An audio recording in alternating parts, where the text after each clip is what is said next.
హైదరాబాద్ బెంగళూరు హైవేకు మహర్దశ వచ్చింది. అవును, ఈ జాతీయ రహదారిపై ఇప్పుడు ప్రజలకు రవాణా మరింత సులభతరం కానుంది.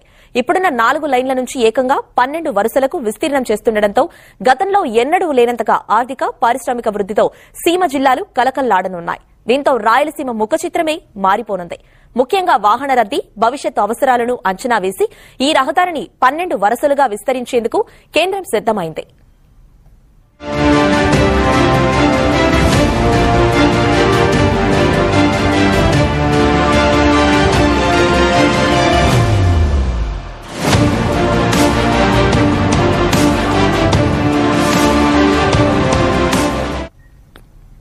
ఈ హైవే 260 కిలోమీటర్లు ఏపీ పరిధిలో ఉండడంతో అన్ని విధాల అభివృద్దికి అవకాశం ఏర్పడుతోంది.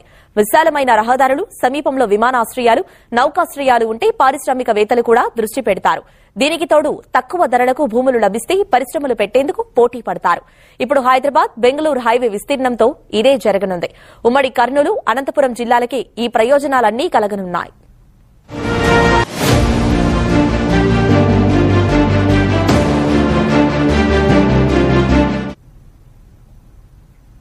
అటు కర్ణాటక, ఇటు తెలంగాణకు చెందిన పారిశ్రామికవేత్తలు సీమ జిల్లాల వైపు వచ్చే వీలుంది.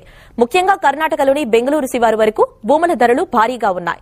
అక్కడ నీటి సమస్య కూడా అధికంగా ఉంది. దీంతో ఆ నగరానికి దగ్గరలో పరిశ్రమలు ఏర్పాటు చేయాలనుకుంటే హైవే దగ్గరలో ఉన్న అనంతపురం జిల్లాకు వచ్చేందుకు వీలుంటుంది.